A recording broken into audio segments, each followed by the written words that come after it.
Hello everyone, welcome back to my channel once again. तो आज ये वीडियो आपके लिए बहुत हेल्पफुल होने वाला है जो सीयूटी के लिए प्रिपरेशन करने जा रहे हैं, जो लोग भी करने जा रहे हैं सीयूटी के लिए। तो हाँ, पार्ट 2 है ये। मैंने पहले भी सीयूटी से रिलेटेड एक वीडियो डाल रखा है अपने चैनल पे। अगर जिन्होंने नहीं देखा है वो जाके देखें, बहुत हेल्पफुल है वो वीडियो। वो मैंने अपना पूरा एक्सपीरियंस, जो मैंने क्या क्या प्रॉब्लम फेस की थी सीयूटी से रिलेटेड, क्या क्या चीज़ें आती हैं सीयूटी में, क्या चीज़ें टफ़ होती है, कौन सी चीज़, कौन सा पार्ट टफ़ होता है, कौन सा इजी होता है, वो सब कुछ मैंने उसमें आपसे शेयर किया। तो जिन लोगों ने नहीं देखा है वो वीडियो अभी जाके देखो, और बहुत ज़्यादा हेल्पफुल रहेगा वो आपके लिए।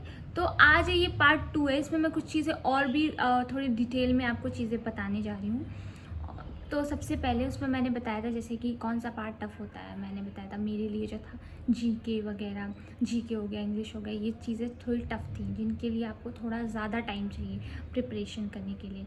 बाकी एनसीईआरटी जो आप जो 12th में पढ़ते हो, आपका जो सिलेबस का पार्ट है, जो बोर्ड का पार्ट है, जो बोर्ड के लिए आप ऑलरेडी प्रिपेयर करते हो, वो चीज़ें हैं। तो वो चीज़ें तो आप बोर्ड के साथ साथ प्रिपेयर होता ही है जब आप बोर्ड के लिए प्रिपरेशन करते हो। लेकिन वो सारी चीज़ें क्या कहते हैं, जीके में तो बहुत सारी चीज़ें आती हैं। जीके सिर्फ जनरल नॉलेज में सिर्फ आपका करंट अफेयर्स नहीं रहेगा, और भी बहुत सारी चीज़ें रहेंगी उसमें। रीजनिंग हो गया, मैथ्स से रिलेटेड क्वेश्चंस हो गए, और भी बहुत सारी चीज़ें। ज़्यादातर मैथ्स रीजनिंग होता है। मेरे में जो प्रीवियस ईयर जो हमने एग्ज़ाम दिया था उसमें मैथ्स से बहुत सारे क्वेश्चंस आए थे, और जो मैंने नहीं अटेंड किया था क्योंकि मुझे मेरा मैथ्स, इस वजह से मेरा मैथ्स, और मुझे ज़्यादा टाइम नहीं मिला था। मतलब मैंने प्रिपरेशन बहुत लेट स्टार्ट किया था, और जैसे कि हमारे एग्ज़ाम्स थे मई में और मैंने अप्रैल से स्टार्ट किया था। हाँ, मार्च में हमारे एग्ज़ाम्स ख़त्म हुए थे बोर्ड्स के। 27 आई थिंक लास्ट था, अगर मैं सही हूँ तो, मुझे याद नहीं अच्छे से। हाँ, और अप्रैल से मैंने अपना प्रिपरेशन स्टार्ट किया था। मैथ्स ऑलरेडी मैंने 10th में छोड़ रखा है, इस वजह से और भी टफ लगा मुझे। लेकिन जिन्होंने मैथ्स लिया है या जो मैथ्स में बेटर है या थोड़ी मोड़ी भी आती है, वो अगर अभी से प्रिपेयर करें तो बहुत ज़्यादा सही रहेगा। मैं तो यही कहूँगी, मैथ्स में जो बहुत ज़्यादा वो हैं, जिनको मैथ्स थोड़ा बोरिंग सा लगता है या थोड़ा कॉम्प्लिकेटेड लगता है, वो प्लीज़ अभी से प्रिपेयर करना शुरू कर दो। मैंने नहीं किया, मुझे उतना आइडिया नहीं था कि जीके में क्या क्या आता है, मैंने देखा ही नहीं, तो आइडिया की तो बात ही छोड़ दो। मैंने बस लास्ट के मोमेंट पे देखा क्या क्या चीज़ें हैं, और फिर तब मैंने तैयारी की। तो मेरा तो एक्सपीरियंस यही है कि चीज़ें ऐसी होती हैं। मैं आपको थोड़ा डिटेल में बता देती हूँ कैसी चीज़ें आती हैं, क्या टफ़ होता है या इजी होता है, और रीजनिंग कैसे क्वेश्चंस आते हैं, और कैसी वीडियोस उनको आप लोगों को देखनी चाहिए। तो देखो, वीडियोस तो मैं कहूँगी 27 को मैंने फॉलो किया था, क्योंकि वो बहुत अच्छा प्रिपरेशन कराते हैं। तो मैंने उसी को, रीजनिंग के लिए तो मैंने पूरा वही फॉलो किया था, और आया भी था। मतलब सेम क्वेश्चन ही आया था, बस उस पैटर्न में आए थे क्वेश्चंस। तो हाँ, वो जो हेल्पफुल था। मैंने टॉपिक्स सारे वहीं से पढ़े थे जितना भी था, क्योंकि रीजनिंग में फ़र्स्ट टाइम कर रही थी। तो पहले तो लगा था टफ है, लेकिन ईजी था, हो गया था वो। मैथ्स आता है, मैथ्स के लिए मैं सच बताऊँ, मैथ्स के लिए मैंने क्लासेस भी लिए थे। हाँ, मैथ्स के लिए मैंने ऑनलाइन क्लासेस लिया था, क्योंकि मैंने बताया ना मैथ्स मेरा इजीली, मैथ्स और जीके के लिए लिया था, लेकिन मेरा घोटाला हो गया। कुछ भी मैंने उसमें से नहीं पढ़ा, सच में कुछ भी। और उन लोगों ने वही लोग लिए जिनको मैथ्स ऑलरेडी आता है, पूरा अच्छे से प्रिपेयर है, सिर्फ प्रैक्टिस करने के लिए वो अच्छा है। मैंने फ़िज़िक्स वाले का लिया था क्लासेस, सीयूटी का। मेरे लिए तो बिल्कुल वेस्ट था वो, बिल्कुल वेस्ट, क्योंकि उसमें वो डायरेक्ट आपको क्वेश्चन सॉल्व करा रहे थे, उतना कुछ नहीं था। और मुझे मैथ्स अच्छे से आता ही नहीं है, तो मैं कैसे सॉल्व करूँगी, और मुझे आइडिया नहीं था, मैंने ले लिया। और हाँ, तो मैंने वो लिया था क्लासेस, और जीके के लिए भी लिया था, जीके के लिए और इंग्लिश का था उसमें। हाँ, बस यही सारी चीज़ें था, जिसमें सिर्फ जीके में वो रीजनिंग वगैरह कुछ भी नहीं करा रहे थे, सिर्फ मैथ्स ही था और कुछ नहीं। और इंग्लिश का भी करा रहे थे। मैंने वो मैथ्स के लिए ही लिया था, और कुछ नहीं था। मैंने जीके का तो देखा ही नहीं। फिर मैंने पिछली वाली वीडियो में आपको बताया रखा है कि करंट अफेयर जहाँ से मैंने फॉलो किया उसमें कुछ भी नहीं आता, कुछ भी नहीं आता। अब मुझे नहीं पता किस साल क्या होने वाला है, कहाँ से आने वाला है, कहाँ से नहीं आने वाला है। मैं ये नहीं कहूँगी कि आपसे बिल्कुल देखना ही मत, देख लेना। पर मैंने तो इतनी मोटी डायरी बनाई थी करंट अफेयर की, उसमें से कुछ भी नहीं आता, कुछ भी नहीं आता, सच में 1 2 क्वेश्चन के अलावा कुछ भी नहीं आता। तो हाँ, करंट अफेयर भी बहुत हार्ड थे, अगर जिन्होंने तो पढ़ा उनको पता नहीं, मुझे तो हार्ड लगे थे। मेरा अगर देखा जाए तो मुझे हार्ड लगे थे, क्योंकि उसमें से कुछ आया ही नहीं था और मैं उसको पढ़ के गई थी। तो बस ये चीज़ें हैं। और क्या था, तब इस दिन में तो ये इम्पॉर्टेंट है जो मैंने आपको बताया। तो ये सारी चीज़ें अच्छे से प्रिपेयर कर लेना, बाकी तो कुछ नहीं है।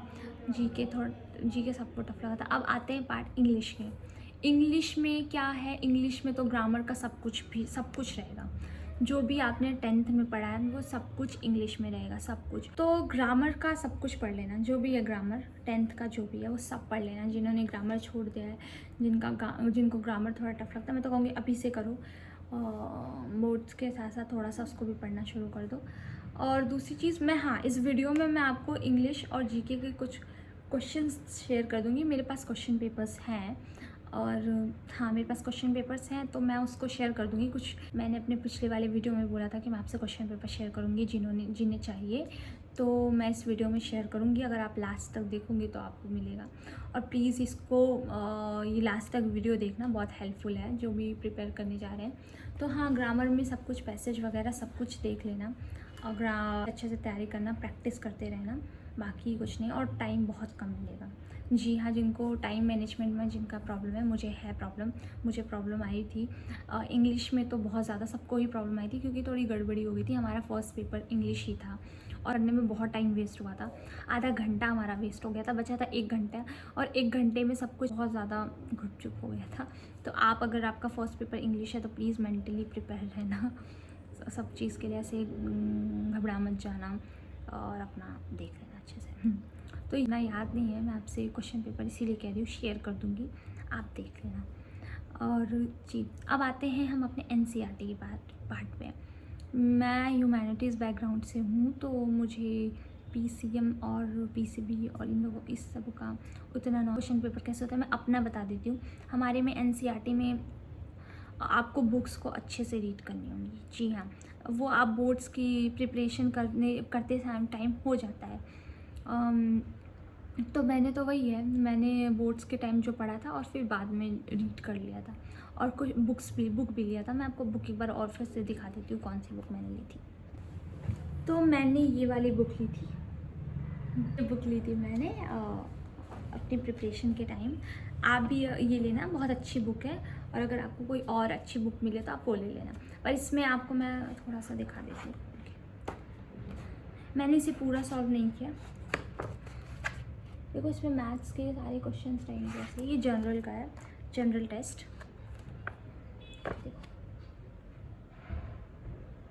और इसमें पीछे आंसर्स भी रहेंगे,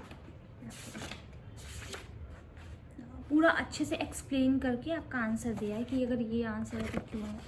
देखो, तो आप ये बुक ले लेना, बहुत अच्छे प्राइस में मुझे ये मिल गया था। मैंने अपने सारे उसके ले लिया, तो जनरल टेस्ट, और फिर मेरा ज्योग्राफी हो गया, हिस्ट्री हो गया, पॉलिटिकल साइंस हो गया, तो सबके सारी बुक मैंने ली थी। बहुत अच्छी बुक थी, और अगर आपसे लेते हो तो ये बाद में भी काम आएंगी। तो ये है। और तो हाँ, तो इंग्लिश, क्योंकि पहली बार मैं ऐसा एग्ज़ाम देने जा रही थी, तो थोड़ा सा तो होता है, और बाकी टाइम का तो अलग ही हो गया था। इसलिए इंग्लिश का पेपर ही थोड़ा ऐसा हो गया था, गुपचुप। तो यहाँ तो ये NCERT को अच्छे से पढ़ लेना, बाकी कुछ भी बाहर से कुछ भी नहीं पूछते। NCERT में बिल्कुल भी कुछ भी बाहर से नहीं, सब आपके बुक से ही पूछेंगे। अच्छे से पढ़ लेना, बोर्ड्स के टाइम उसके बाद भी 2-3 बार रिवाइज़ कर देना, बहुत अच्छे से एग्ज़ाम जाएगा आपका NCERT से। जो भी आपके सब्जेक्ट्स हैं उससे, तो अच्छी चीज़ है वो, अच्छे से आपके एग्ज़ाम्स रहेंगे, ज़्यादा टफ नहीं आएगा वो, अगर आपने वो चीज़ अच्छे से प्रिपेयर की अपनी बुक से तो। और ऐसे क्वेश्चंस, इसे बुक्स को ले लेना, और अब साथ साथ में इसको भी प्रैक्टिस करते रहना। तो ये था। बाकी अब वो 1-2 लोगों ने मुझसे कुछ पूछा है मेरे पिछले वीडियो में। हाँ, तो सबसे पहले किसी ने पूछा था कि फ़ीस लगती है कि, मैंने ऑलरेडी उनको पर्सनली आंसर दे दिया, बट फिर भी बता देती हूँ। जी, गवर्नमेंट कॉलेज हो, अगर आपको कोई दिल्ली का कॉलेज मिलता है गवर्नमेंट, या कहीं का भी मिलता है, तो ऑफ कोर्स उसमें फ़ीस कम होती है, बहुत ज़्यादा कम होती है। और प्राइवेट कॉलेजेस में बहुत ज़्यादा फ़ीस होती है। उसमें आपका प्राइवेट का हाफ़ फ़ीस होता है उसमें, हॉस्टल के भी फ़ीस आई थिंक, मुझे उतना नॉलेज नहीं है इसके बारे में, इसीलिए अगर थोड़ा गड़बड़ हो तो प्लीज़ सर्च कर लेना इसके बारे में, सर्च कर लेना आप खुद अपना। लेकिन जितना मुझे पता है तो आई थिंक बहुत कम होते हैं पैसे, बहुत ज़्यादा कम होते हैं और अच्छा भी होता है गवर्नमेंट कॉलेज, इसीलिए लोग इसको प्रिफर करते हैं। तो ऑफकोर्स फ़ीस तो लगेगी कहीं भी लो, लेकिन ये होता है कि कम फ़ीस लगती है।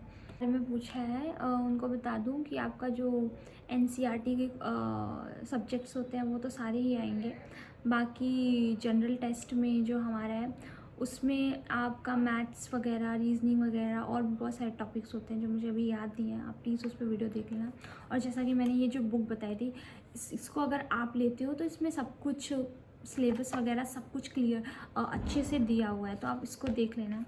और क्या कहते हैं, दूसरी चीज़ उन्होंने पूछा है कि बुक कौन सा अच्छा है, तो मैंने ये बुक ली थी, तो मैं आपको ये रिकमेंड करूँगी कि आप ये बुक लेना। इसमें सामने आपको सारा सिलेबस अच्छे से क्लियरली बता देंगे कि क्या क्या आएंगे, वो सारी चीज़ें, क्वेश्चंस अच्छे से दिए रहते हैं, उसका एक्सप्लेनेशन, आंसर क्वेश्चंस के जो आंसर होते हैं उसका एक्सप्लेनेशन बैक में अच्छे से दिए हुए हैं, तो वो आपको बहुत हेल्प, और क्वेश्चंस भी बहुत अच्छे अच्छे होते हैं। तो आई थिंक जब मैंने इसको इंग्लिश के लिए किया था ना, तो इसमें से क्वेश्चंस आए थे, तो जितना मुझे हाँ आए थे। तो मैं तो ये बुक रिकमेंड करूँगी जिन्हों को चाहिए। पैरामेडिकल के लिए सीयूटी अच्छा होता है कि नहीं, आई डोंट नो, मुझे कोई भी आइडिया नहीं है पैरामेडिकल का, तो आप उसके लिए देख लेना खुद। और दूसरी, और जिन्होंने क्वेश्चन पेपर के लिए बोला है कि उनको क्वेश्चन पेपर चाहिए, तो मैं वो शेयर कर दूँगी आपको। तो आई होप आपके सारे डाउट्स क्लियर हो गए हों जो भी सीयूटी देने जा रहे हैं। Best of luck and I hope आपका एग्ज़ाम अच्छे से जाए, बोर्ड भी और सीयूटी भी। तो अगर और भी कोई डाउट हो तो प्लीज़ मुझे पूछ लेना। और जो क्या कहते हैं ह्यूमैनिटीज़ बैकग्राउंड से हैं उनको मैं कुछ चाहिए तो मुझे